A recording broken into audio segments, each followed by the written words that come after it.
इस वक्त एक और बड़ी खबर है जो दिल्ली ब्लास्ट पर मिल रही है। बहुत बड़ी खबर यह है कि सुरक्षा एजेंसियों को 300 किलो विस्फोटक की तलाश है, 300 किलो अमोनियम नाइट्रेट की तलाश है। हिंदुस्तान में 3200 किलो विस्फोटक की खेप आई थी। बांग्लादेश के बाद नेपाल के रास्ते भारत आया था विस्फोटक। तो ये इस वक्त की बड़ी खबर हम आपको बता रहे हैं कि जो विस्फोटक लगातार छापेमारी के साथ बरामद किया गया था, वो विस्फोटक कहां से लाया गया था। तो बांग्लादेश के बाद नेपाल के रास्ते ये विस्फोटक भारत आया था। मेरे सहयोगी विशाल इस वक्त हमारे साथ जुड़ गए हैं ज्यादा जानकारी के साथ। विशाल, बताइए क्या जानकारी मिल रही है इस विस्फोटक के बारे में।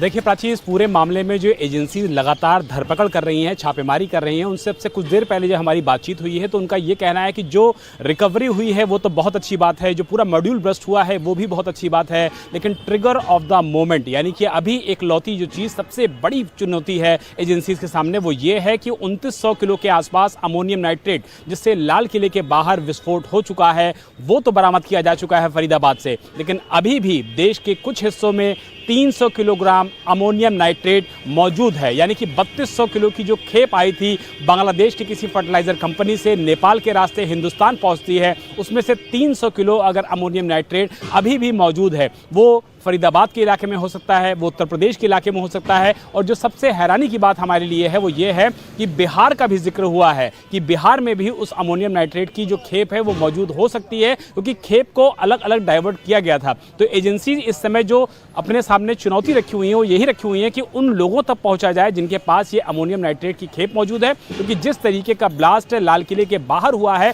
और हमारे जो सोर्सेज हैं वो हमको ये बता रहे हैं कि इस ब्लास्ट को किया नहीं गया था, बल्कि जल्दबाजी में, हड़बड़ीपन में ये ब्लास्ट हो गया था। रीज़न ये है कि मौके से कोई भी आईडी बरामद नहीं हुई थी, मौके से कहीं से भी कीलें बरामद नहीं हुई थी। जो किसी भी ब्लास्ट को अगर इम्प्लांट किया जाता है तो मौके पर जो चीज़ें मिलती हैं वो कम से कम लाल किले के ब्लास्ट में नहीं मिली थी, लेकिन हाई इंटेंसिटी ब्लास्ट था। 1 दर्जन के करीब लोगों की जान जा चुकी है और कई सारे लोग इसमें जानकारी दे रहे हैं। उससे ये समझ में आ रहा है कि अभी भी 300 किलो विस्फोटक है जिसकी तलाश भारत में की जा रही है, जिसके बारे में पता लगाने की कोशिश की जा रही है, और इसीलिए अभी ताबड़तोड़ एक्शन हम देख रहे हैं। दिल्ली ब्लास्ट के बाद फरीदाबाद से लेकर लखनऊ और जम्मू कश्मीर तक ताबड़तोड़ रेड चल रही है। जम्मू कश्मीर के कई जिलों में पुलिस सर्च ऑपरेशन चला रही है। शोपियां, कुलगाम, सोपोर, बारामूला में कई जगहों पर इस वक्त रेड डाली जा रही है, पता लगाने की कोशिश की जा रही है। सोपोर में जमाते इस्लामी के 30 से अधिक ठिकानों पर इस वक्त रेड डाली गई है। पुलिस ने सुरक्षा बलों के साथ तालमेल से ये कार्रवाई सोपोर के अलावा राफियाबाद जैसे इलाकों में की है। ये कार्रवाई इन विश्वसनीय खुफिया इनपुट के बाद हुई कि इन इलाकों में जैश से जुड़े आतंकी फिर से एक्टिव हो चुके हैं। छापे के दौरान पुलिस को कई आपत्तिजनक दस्तावेज, डिजिटल गैजेट और प्रिंटेड मटेरियल भी मिले हैं।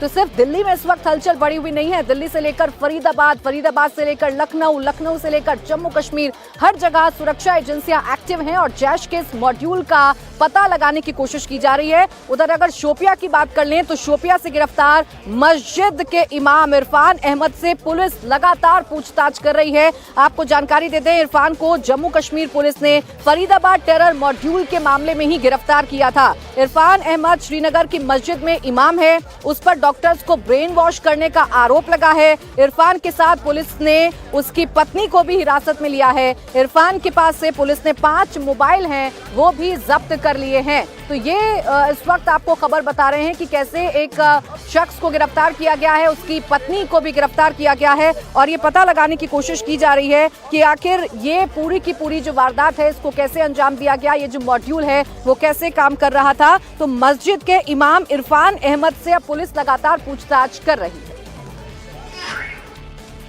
देश की राजधानी दिल्ली को दहलाने की साजिश का खुलासा श्रीनगर के इसी इलाके से उस समय हुआ जब 19 अक्टूबर को श्रीनगर पुलिस ने एक एफआईआर लॉन्च किया और एफआईआर में जैश-ए मोहम्मद के पोस्टर लगाने का आरोप था। हम इस वक्त श्रीनगर के उसी नौगाम बनपोरा इलाके में मौजूद है जहां पर ये पोस्टर्स लगाए गए थे। यही वो जगह है जहां पर जैश-ए मोहम्मद के पोस्टर्स लगाए गए थे, और ये पोस्टर मौलवी इरफान के कहने पर इस इलाके में लगाए गए थे। पुलिस ने जब पूरे मामले की तहकीकात की तो पता चला कि कुछ स्टोन पेल्टर्स है जिनका रिकॉर्ड 2019 में था कि वो स्टोन पेल्टिंग करते थे। कई बार पुलिस उन्हें गिरफ्तार भी कर चुकी थी। उन तक पहुंचने में जम्मू कश्मीर पुलिस कामयाब हो गई और उनसे जब इंट्रोगेशन किया गया तो उन्होंने मौलवी इरफान का नाम दिया और मौलवी इरफान शोपियान के रहने वाले थे। जम्मू कश्मीर पुलिस ने उन्हें गिरफ्तार किया। उनसे जब पूछताछ की गई तो उन्होंने कई बड़े नामों का खुलासा किया और सबसे पहला नाम जो था वो डॉक्टर अदील का था और डॉक्टर अदील सहारनपुर में थे और सहारनपुर से डॉक्टर अदील की गिरफ्तारी हो जाती है और डॉक्टर अदील जब गिरफ्तार होते हैं उनसे पूछताछ की जाती है तो जीएमसी मेडिकल कॉलेज अनंतनाग से उनके लॉकर से एक AK-47 राइफल जो है वो बरामद की जाती है और धीरे धीरे जो है इस पूरे नेटवर्क के जो कनेक्शंस है वो सामने आ जाते हैं और उसके बाद डॉक्टर मुजम्मिल की गिरफ्तारी हो जाती है। आदिल के कहने पर वो ये खुलासा करता है कि उनके साथ एक और डॉक्टर मुजम्मिल है और डॉक्टर मुजम्मिल को जब गिरफ्तार किया जाता है तो फरीदाबाद में उनके पास में से भारी मात्रा में